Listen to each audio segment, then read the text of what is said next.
ओडिशा पश्चिम बंगाल में समुद्री तूफान उम्पुन से तबाही, मिदनापुर में भारी बारिश। ओडिशा के भद्रक में मकान गिरने से बच्ची की मौत। करीब 2 लाख लोग सुरक्षित जगहों पर भेजे गए।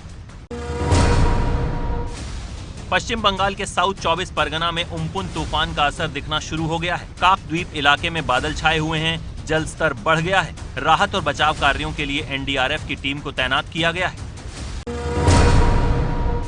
थोड़ी देर में ओडिशा पश्चिम बंगाल में दस्तक देगा समुद्री तूफान उम्पुन। करीब 2 लाख लोग सुरक्षित जगहों पर भेजे गए। दिल्ली में पीएम आवास पर हुई कैबिनेट मीटिंग। यूपी में बसों को लेकर 4 दिन से घमासान। गाड़ियों की फर्जी लिस्ट देने के आरोप में प्रियंका गांधी के निजी सचिव और प्रदेश अध्यक्ष अजय लल्लू के खिलाफ लखनऊ में एफआईआर दर्ज। दिल्ली नोएडा बॉर्डर डीएनडी पर कांग्रेस की लाई गई 200 बसों को यूपी पुलिस दिल्ली की तरफ वापस भेज रही है। नोएडा के डीएसपी ने कहा, बसों के पास इंटर स्टेट परमिशन नहीं है। बस लाने वालों पर पुलिस करेगी कार्रवाई। डीएनडी पर मौजूद कांग्रेस नेता शाम 4 बजे तक इंतजार पर अड़े। बसों पर जारी सियासत के बीच राजस्थान के भरतपुर में भड़के बस ड्राइवरों का प्रदर्शन। प्रियंका गांधी की पहल पर भरतपुर में आगरा बॉर्डर पर खड़ी हैं प्रवासियों के लिए सैकड़ों बसें। जो ड्राइवर भरतपुर बॉर्डर पर कल से बस लेकर खड़े हैं, वो नाराज हो गए हैं। ड्राइवरों का आरोप है कि उन्हें रात में खराब खाना दिया गया। कांग्रेस की मांग पर बसें चलाने को लेकर यूपी सरकार का जवाब। डिप्टी सीएम दिनेश शर्मा ने कहा, अनफिट बसें नहीं चला सकते। बसों पर कांग्रेस और यूपी सरकार के बीच चल रही राजनीति के बीच कांग्रेस आलाकमान को अपनों ने घेरा। यूपी की बागी कांग्रेस विधायक अदिति सिंह ने कहा, संकट की घड़ी में राजनीति क्यों? बस विवाद पर प्रियंका गांधी के पति रॉबर्ट वाड्रा ने कहा, मजदूरों की मदद पर राजनीति नहीं होनी चाहिए। एबीपी न्यूज से बातचीत में वाड्रा ने कहा, जितनी बसें पहुंची हैं, कम से कम यूपी सरकार उनका इस्तेमाल तो करे। बस विवाद पर राजस्थान के डिप्टी सीएम सचिन पायलट का बीजेपी पर हमला। बीजेपी पर राजनीति करने का आरोप लगाया। आम मुसाफिरों के लिए रेल मंत्री का बड़ा ऐलान। 1 जून से रोजाना 200 नॉन एसी ट्रेन चलाएगा रेलवे। टिकट ऑनलाइन बुकिंग से ही मिलेगी। मुंबई के बांद्रा टर्मिनस रेलवे स्टेशन पर कल की भीड़ के बाद आज बेहद सख्ती। सिर्फ उचित पास और रजिस्ट्रेशन वालों को ही दी जा रही है रेलवे परिसर में एंट्री। आरएसएस से जुड़े भारतीय मजदूर संघ का आज देश भर में प्रदर्शन। श्रम कानून में बदलाव का हो रहा है विरोध। जम्मू कश्मीर के डीजीपी दिलबाग सिंह ने सीमा पार से आतंकियों की घुसपैठ पर बड़ा खुलासा किया है। डीजीपी ने जानकारी दी है कि करीब 300 आतंकी लॉन्चिंग पैड से जम्मू कश्मीर में घुसपैठ की तैयारी में है। ये आतंकी पीओके की तरफ से घुसपैठ करने की फिराक में है। जम्मू कश्मीर में डोमिसाइल एक्ट लागू होने पर कठुआ के लोगों ने किया स्वागत। इस एक्ट के लागू होने के बाद पीओके और पश्चिमी पाकिस्तान से आए शरणार्थियों को यहां के नागरिक के तौर पर अधिकार मिलेंगे।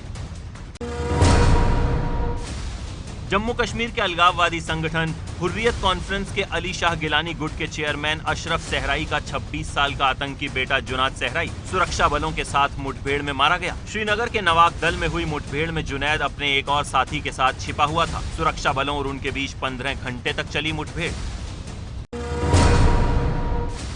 पाकिस्तान ने पुंछ के किरनी और देगवार सेक्टर में तोड़ा सीज फायर। मोर्टार दागे। भारत दे रहा है मुंह तोड़ जवाब। भारत ने 12,000 हॉर्स पावर का ट्रेन इंजन तैयार किया है और कल पहली बार इस इंजन के साथ गाड़ी भी दौड़ी। इस शक्तिशाली इंजन को बिहार के मधेपुरा में मेक इन इंडिया के तहत तैयार किया गया है। इस उच्च हॉर्स पावर के इंजन को बनाने वाला भारत 6ठा देश हो गया है।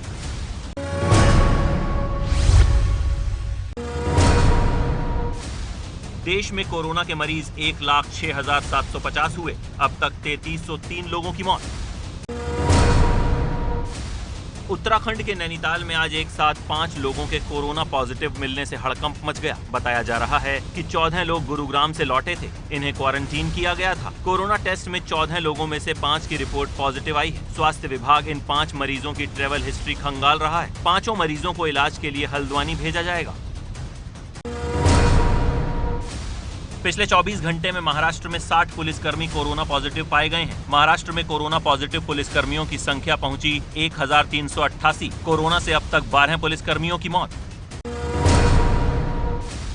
वर्ल्ड बैंक ने कोरोना संकट पर बड़ा बयान देते हुए कहा है कि दुनिया में करीब 6 करोड़ लोग कोरोना महामारी की वजह से गरीबी रेखा के नीचे चले जाएंगे। वर्ल्ड बैंक के प्रेसिडेंट डेविड मालपास ने बताया कि कोरोना की वजह से वैश्विक अर्थव्यवस्था गंभीर संकट का सामना कर रही है और वर्तमान में आर्थिक संकट से उबरने की जो कोशिशें की जा रही हैं वो नाकाफी हैं। कोलकाता के प्राइवेट अस्पतालों में काम कर रही 185 नर्सों ने कोरोना संकट के बीच इस्तीफा दे दिया है। ये नर्सें अब मणिपुर के इम्फाल वापस लौट गई हैं। नर्सों और पैरामेडिकल स्टाफ का आरोप है कि उन्हें कोलकाता के प्राइवेट अस्पतालों में बिना किसी सुरक्षा उपकरणों के साथ जबरन कोरोना मरीजों की देखभाल करने को कहा जा रहा था। कुछ नर्सों ने 9 महीने से वेतन का भुगतान नहीं होने का आरोप लगाया है। पंजाब के लुधियाना में महिला एसएचओ कोरोना को मात देकर लौटी हैं। एसएचओ अर्शप्रीत कौर ग्रेवाल की कोरोना रिपोर्ट पॉजिटिव आने के बाद वो 20 दिनों तक अस्पताल में रहीं। अर्शप्रीत अब पूरी तरह से स्वस्थ हैं और ड्यूटी पर भी लौट आई हैं। साथ ही पुलिसकर्मियों ने अर्शप्रीत का फूलों की माला पहनाकर स्वागत किया। कर्फ्यू का टाइम खत्म होने से पहले ही आज दिल्ली के पास नेशनल हाईवे नंबर 24 पर गाड़ियों की लंबी कतारें लगी रहीं। सुबह 7 बजे से पहले ही लोग अपने घरों से निकल आए और NH24 पर बड़ा ट्रैफिक जाम लग गया। जिन टैक्सी या ऑटो में नियम से ज्यादा सवारियां बैठी थीं, पुलिस ने उन्हें वापस भेज दिया। दिल्ली के लाजपत नगर में स्क्रीनिंग टेस्ट के लिए प्रवासी मजदूरों की करीब 1.5 किलोमीटर लंबी लाइन लगी। ये श्रमिक स्पेशल ट्रेन से बिहार जाने वाले हैं। मेडिकल सर्टिफिकेट लेने के बाद ही इन्हें ट्रेन में बैठने की इजाजत। गाजियाबाद से प्रवासी श्रमिकों के लिए आज 5 ट्रेन जाएंगी। इनमें से 3 ट्रेन पूर्वी यूपी के गोरखपुर, आजमगढ़ और वाराणसी जाएंगी, जबकि 2 ट्रेन बिहार के जहानाबाद और सासाराम जाएंगी। दिल्ली के कश्मीरी गेट बस अड्डे पर बस के लिए लोगों की लंबी लाइन लगी है। बस में सिर्फ 20 सवारियों की अनुमति और थर्मल स्क्रीनिंग की वजह से लोगों को काफी इंतजार करना पड़ रहा है। गुरुग्राम के पालम विहार इलाके में कुछ लोगों ने पुलिस पर पथराव किया। पुलिस ने दिल्ली से गुरुग्राम आ रहे लोगों को रोका था। इससे गुस्साए लोगों ने पुलिस पर ही पथराव कर दिया। गुरुग्राम के गांधीनगर में एक प्लम्बर ने मकान मालिक से तंग आकर खुदकुशी कर ली। मकान मालिक किराए के लिए दबाव बना रहे थे। पुलिस ने आरोपी मकान मालिक को गिरफ्तार किया। झारखंड में आज से शराब की दुकानें खुल गई हैं। सुबह 7 बजे से लेकर शाम 7 बजे तक दुकानों पर शराब मिलेगी। यहाँ भीड़ से बचने के लिए ऑनलाइन ई टोकन के साथ साथ जोमेटो और स्विगी के जरिए भी डिलीवरी होगी। देश के दूसरे हिस्सों में जिस तरह से शराब के लिए लंबी लाइन देखने को मिल रही थी, वैसी तस्वीर झारखंड में नहीं देखने को मिल रही। शराब की दुकान के बाहर 7 से 8 लोग ही लाइन में हैं।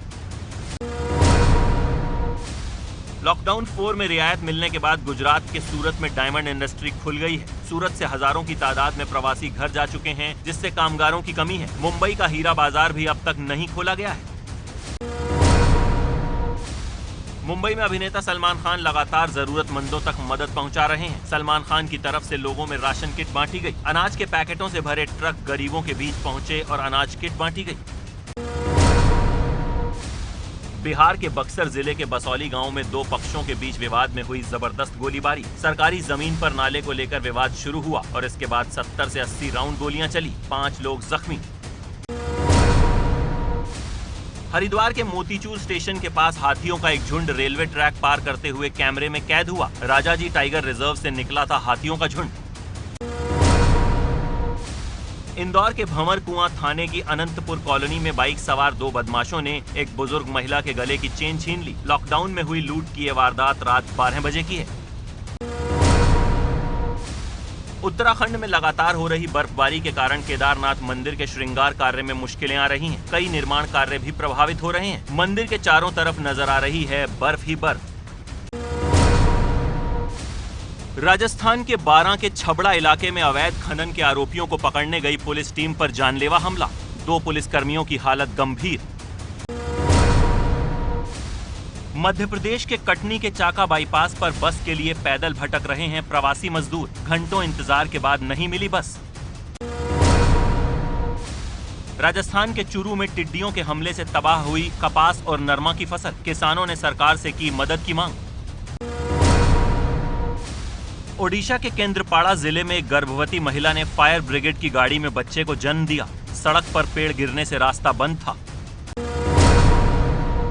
महाराष्ट्र के गृह मंत्री अनिल देशमुख के मुताबिक 19 मई की रात 9 बजे तक महाराष्ट्र से 4,26,778 प्रवासी श्रमिकों को ट्रेन से भेजा गया। श्रमिकों के लिए चलाई गईं 320 श्रमिक एक्सप्रेस ट्रेन। मध्य प्रदेश में अभी तक 4,42,000 प्रवासी मजदूरों को लाया गया है। ट्रेन से 1,27,000 और सड़क मार्ग से 3,15,000 श्रमिक वापस आए हैं। यूपी में ईद की नमाज के लिए मस्जिदें खोलने पर इलाहाबाद हाई कोर्ट ने नहीं दी राहत, कहा राज्य सरकार से अनुरोध करें। यूपी के मुरादाबाद के एक क्वारंटीन सेंटर में मुंबई में आई बार डांसरों ने किया हंगामा। शराब के लिए क्वारंटीन सेंटर से बाहर जाने की कोशिश की। मुंबई से 72 प्रवासी मजदूरों के साथ आई लड़कियां मुंबई में बार डांसर का काम करती हैं। यूपी सरकार का दावा है कि अब तक 1,000 ट्रेनों से 16 लाख प्रवासी श्रमिक उत्तर प्रदेश पहुंच रहे हैं। यूपी सरकार के मुताबिक 27 बसें पहले से ही मजदूरों को लाने के काम में जुटी हैं। सरकार का दावा है कि राज्य परिवहन की 12,000 बसों से भी 6 लाख से ज्यादा प्रवासी श्रमिक और कामगारों को घरों तक पहुंचाया जा चुका है।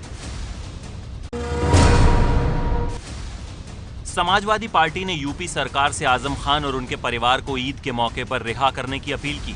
समाजवादी पार्टी नेता और विधानसभा में नेता प्रतिपक्ष राम गोविंद चौधरी ने तबियत का हवाला देते हुए आजम खान की रिहाई की मांग की।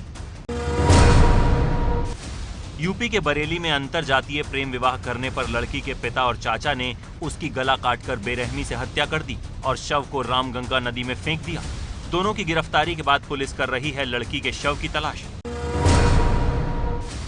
यूपी के बस्ती जिले में मनरेगा के काम में मजदूरी करते दिखे 14-15 साल के नाबालिग बच्चे। नाबालिग से काम करवाने के अपराध पर विकास अधिकारी ने दिया जांच का भरोसा।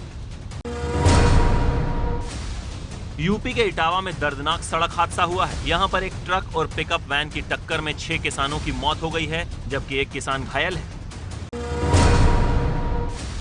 इटावा में 6 किसानों की मौत पर समाजवादी सुप्रीमो अखिलेश यादव ने जताया दुख। पीड़ित परिवारों को समाजवादी पार्टी देगी 1-1 लाख की आर्थिक मदद। कहा सरकार 10-10 लाख का मुआवजा दे। यूपी के कानपुर में प्रवासियों से भरा ट्रक पलटने से 8 लोग घायल हो गए। घटना बिल्हौर कोतवाली के नानामऊ की है। घटना की सूचना मिलते ही पुलिस मौके पर पहुंची और घायलों को इलाज के लिए CHC भेजा गया है। हादसे का शिकार ट्रक 40 प्रवासी मजदूरों को लेकर हरियाणा से पश्चिम बंगाल जा रहा था। प्रयागराज में राशन की कई सरकारी दुकानों पर सोशल डिस्टेंसिंग बनाने के लिए छाते का सहारा लिया जा रहा है। कतार में उन्हीं लोगों को खड़े होने की इजाजत मिली है जो सर पर छाता खोलकर खड़े हों। छाते से बनी रहती है लोगों के बीच दूरी। कासगंज में शराब पीने से मना करने से बौखलाए दबंगों ने एक घर में आग लगाकर फायरिंग कर दी। इस घटना में एक महिला समेत 4 लोगों को गोली लगी है। इस मामले में 6 नामजद लोगों के खिलाफ IPC की धारा 307 के तहत FIR दर्ज की गई है। मेरठ के मुंडाली थाने में 2 सगे भाइयों की गोली मारकर हत्या कर दी गई। पुलिस के मुताबिक 16 मई को क्रिकेट खेलने को लेकर 2 पक्षों में विवाद हुआ था। पुलिस हत्या का मामला दर्ज कर आरोपियों की तलाश में जुटी।